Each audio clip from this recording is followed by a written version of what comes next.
बुद्धि की क्षमता कम, ADHD भी और ऑटिज्म के लक्षण भी, यानी कि एक साथ 2 एरिया में भी बच्चे के सारे लक्षण दिख रहे हैं। तो मैम से मैं एक फर्दर डेप्थ वाला क्वेश्चन पूछना चाहूँगा, क्या मैम ऐसा भी हो सकता है कि जिनमें IQ की कमी है उनके साथ में भी उनको ADHD या ऑटिज्म हो, तो हमें फर्दर असेसमेंट्स की ज़रूरत पड़े, उसके लक्षण क्या होंगे ताकि पेरेंट्स और बाकी जो लोग समझ पाएँ? सर ने जैसे प्रश्न पूछा, तो दोस्तों कई बार ऐसा होता है कि बच्चे में बुद्धि की क्षमता कम है और उसमें अन्य लक्षण भी दिखाई देते हैं। सबसे पहले मैं आपको ADHD के बारे में बताती हूँ कि बच्चे की बुद्धि की क्षमता भी कम है और यहाँ बच्चा अपनी जगह पे टिक कर नहीं बैठ रहे हैं, बार बार सामानों को छेड़ रहे हैं, या टीचर कुछ बोल रही है उनको डिस्टर्ब कर रहे हैं, माता पिता घर में आपस में कोई बात कर रहे हैं वो बीच में आकर कुछ बोलने लगेंगे, अपनी बात को पहले करने लगेंगे और उन्हें समझ में ही नहीं आएगा कि वो लोग आपस में क्या बात कर रहे हैं। या उनके दोस्त कोई बात बता रहे होंगे, वो रुकेंगे ही नहीं, सुनेंगे ही नहीं, अपनी बात को बीच बीच में डालते जाएंगे, मेरी सुनो मेरी बात, चल खेलने चलते हैं। वो बच्चे कह रहे हैं कि दूसरी टीचर आ रही है क्लास में, उसने सुना ही नहीं, क्योंकि एक तो उन्हें समझ में नहीं आया, पहले ही बुद्धि की क्षमता स्तर नीचे था, दूसरा उनमें एक दिक्कत ये भी है कि उनमें ADHD है, यानी कि वो रुकते ही नहीं हैं, इंतज़ार ही नहीं कर रहे हैं अपनी बारी का, या सामने वाला क्या कह रहा है उसको समझ भी नहीं पा रहे हैं और अपनी बात को बोलने की इतनी जल्दी है कि वो बीच में लोगों को रोक देते हैं और अपनी बात को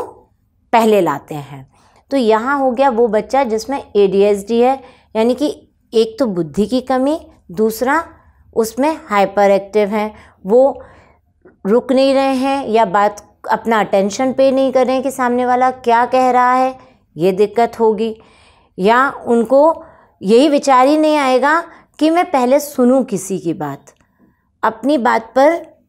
कहने लगेंगे। या कभी कभी कुछ बच्चे ऐसे होते हैं अगर उनकी बात नहीं सुनी जाए ना तो वो ऐसा व्यवहार दिखाते हैं, सामान को हिलाने लगते हैं। एक जैसे एग्जांपल बताती हूँ सर, अभी कुछ दिन पहले मेरे पास एक माता पिता आए थे, वो कह रहे थे ये रुकता तो नहीं है, समझ आता है, ये अपना सर ऐसे ऐसे पीटने लगता है या पीछे से हैंग करने लगता है, तो हमें पहले इसको सुनना पड़ता है। तो यहाँ उस बच्चे में इतना इम्पल्सिव बिहेवियर है कि वो ये समझना ही नहीं चाहता कि 2 लोग क्या बात कर रहे हैं। तो यहाँ हमें IQ और ADHD की जांच साथ में करनी होगी। कुछ बच्चे हैं जिनकी बुद्धि की क्षमता भी कम है और साथ में उनमें ऑटिज्म के लक्षण हैं, यानी कि वो आँखों से आँखें नहीं मिला पा रहे हैं या अपनी बात में अपने ही खेल में गुम है, वो अपने दोस्तों के साथ खेल ही नहीं रहे हैं। जिनमें बुद्धि की कमी होती है वो कुछ दोस्तों के साथ तो खेल ही लेते हैं, उन्हें चाहे इंस्ट्रक्शन समझ आए या ना आए, पर वो उनको नकल करते हैं। पर जिन बच्चों में ऑटिज्म है, अगर उनमें वो लक्षण हैं तो वो अपने में ही रहेंगे, खुद में खोए खोए सा महसूस करेंगे। टीचर सोचेगी कि ये देखो मिल नहीं पा रहे हैं, बच्चों के साथ मिंगल नहीं हो रहे हैं, घर में उनके रिश्तेदार आए हुए हैं, वो अपना अकेले कमरे में खेल रहे हैं और दूसरे बच्चों के रिश्तेदारों के साथ नहीं खेल रहे हैं। तो यहाँ पर हम देखेंगे कि बच्चे में कहीं ऐसा तो नहीं कि ऑटिज्म के लक्षण है। तो वहाँ बुद्धि की क्षमता की जांच जो है वो IQ प्लस ऑटिज्म भी की जाएगी। कई बार दोस्तों ऐसा होता है कि बच्चे में बुद्धि की क्षमता भी कम है, उनमें ADHD है या उनमें बुद्धि की क्षमता कम ASD है। कुछ रेयर कॉम्बिनेशन ऐसे भी होते हैं जिसमें बुद्धि की क्षमता कम,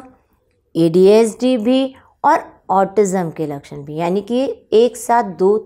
एरिया में भी बच्चे के सारे लक्षण दिख रहे हैं। तो ये एक प्रोफेशनल जो उसकी जांच कर रहे हैं उस समय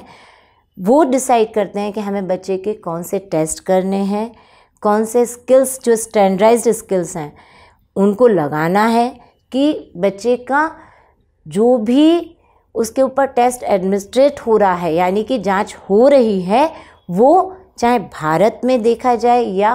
किसी अन्य देशों में देखा जाए, उनमें ज़्यादा वेरी ना करे, जिससे सब जगह वो स्टैंडर्डाइज्ड टेस्टिंग है।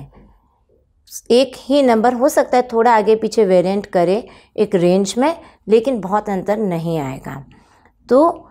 यहाँ ये देखना है कि वो प्रोफेशनल डिसाइड करेगा कि हमें बच्चे के साथ कौन सी जांच करनी है कम बुद्धि की क्षमता के साथ। मैं बहुत ही शुक्रगुजार हूँ सारिका मैम का। मैम ने बहुत अच्छे से हमें समझाया IQ के बारे में, बट इसमें साथ में जो चीज़ें ऐड करने वाली हैं, जो मैम ने डिटेल एग्जाम्पल भी दिए।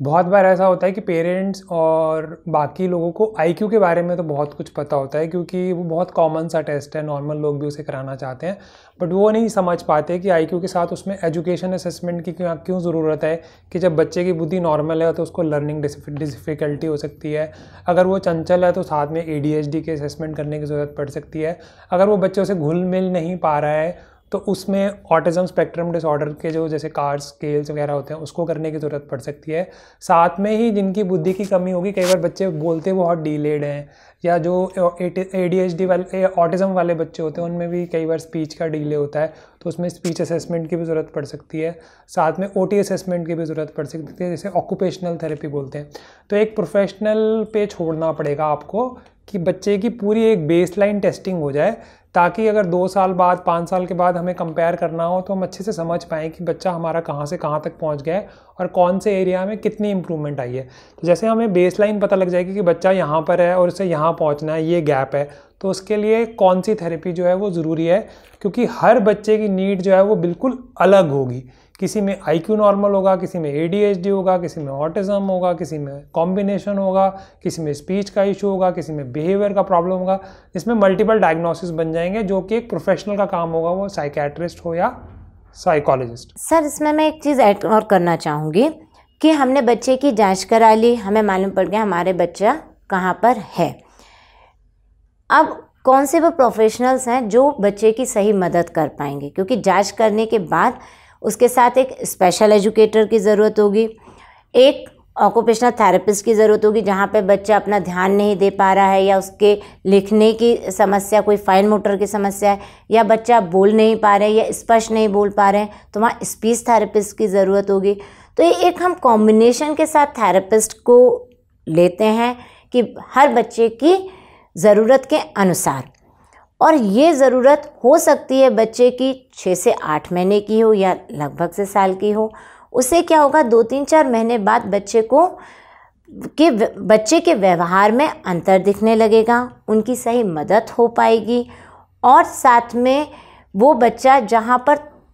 पीछे था धीरे धीरे वो इस इंटरवेंशन के द्वारा अपनी ज़िंदगी में आगे बढ़ेगा। तो दोस्तों, हमें सिर्फ टेस्टिंग तक नहीं रखना होता है, बल्कि टेस्टिंग के बाद इंटरवेंशन,